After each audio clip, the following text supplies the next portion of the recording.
Hannah. I'm Dion. We've been married for almost 5 years now, and during that time, a lot of people have asked us questions about what we've learned. One question that we've been getting a lot recently is what communication looks like in relationship. So that's what we're going to talk about today. Oh boy. As always, make sure you share your thoughts down below. That way we can interact with it and interact with other people. Communication. Is communication just talking? No. Communication in its base form is having an idea inside of your head and transporting it like it's a little UPS or FedEx package or Amazon, whatever you do.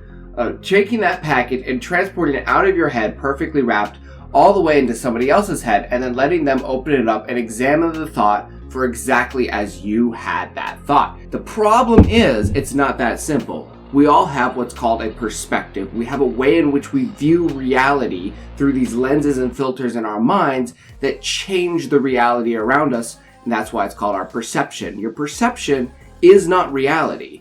It's your view of what reality is, and as we go through life, we have to adjust our perspectives to what reality actually is. So what does that actually look like in a relationship? Communication is a two-way street. You want to be the best listener. And if you're aware of the fact that you have lenses and perspectives, great example is if you put on yellow sunglasses, the whole world looks yellow. But the world's not yellow. It's your perception. So you want to be self-aware enough that you learn, okay, what filters do I view reality through? And are those filters good or are they bad? Hey, this video is about communication and relationships, and I'm talking about your character.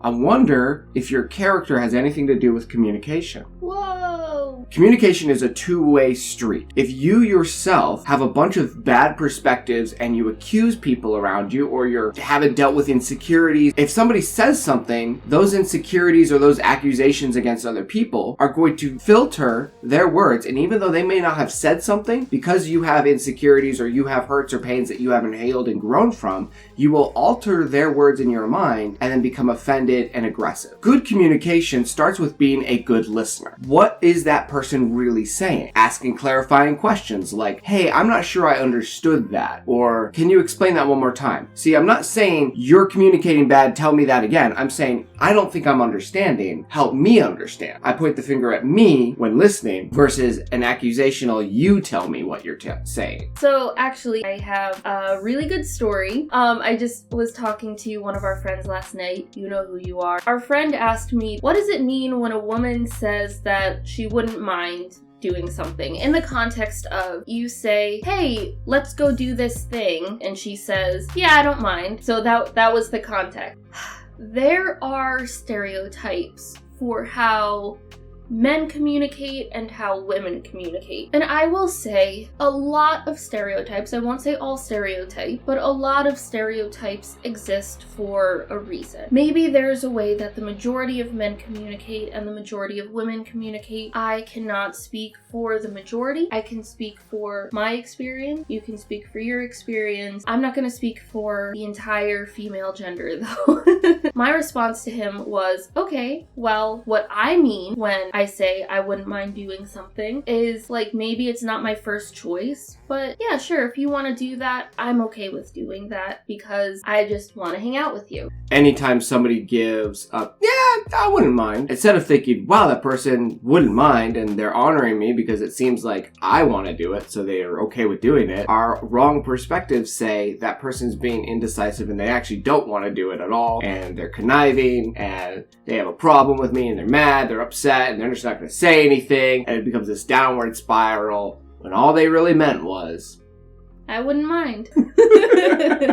Give people the benefit of the doubt that they actually mean what they say. And if you're not sure that they are truly telling you what they really mean, you can ask clarifying questions. Like if you say, hey, let's go out to eat at McDonald's, and the person responds, yeah, I wouldn't mind doing that. And you're like, okay, well, maybe they actually don't want to go eat at McDonald's and they're just saying that to be nice. First of all, there's nothing wrong with people being nice.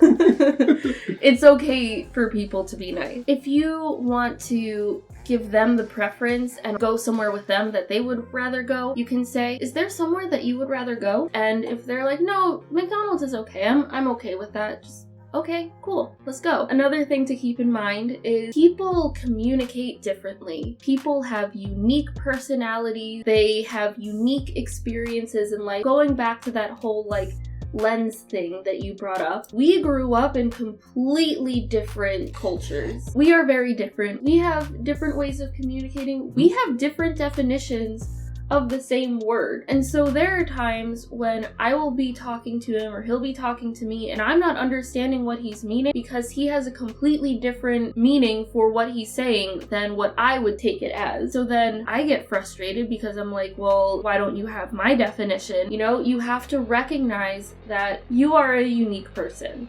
The person that you're talking to is a unique person. You're probably going to have different definitions. You're probably going to communicate the same idea in different ways, and that's okay. You need to take the time to understand the other person.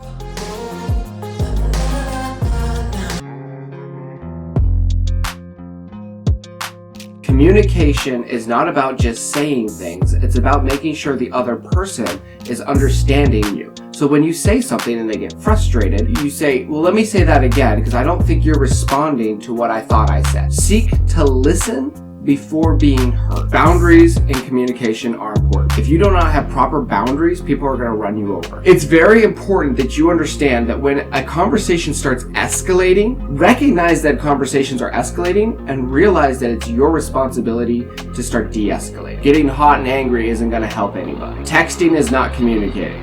Oh my gosh, I hate texting so much.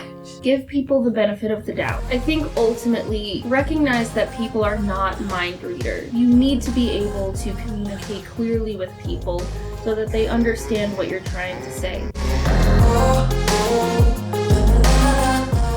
So if you haven't checked out our Twitch channel, the link is down below. We're going to be doing a Halo playthrough, so we'll be streaming that. Don't miss out on that. And also a word from our sponsor today. Did you know we had a sponsor? What? We have a sponsor. It's called the like button. Please hit it. We love you. See you later. Bye, friends.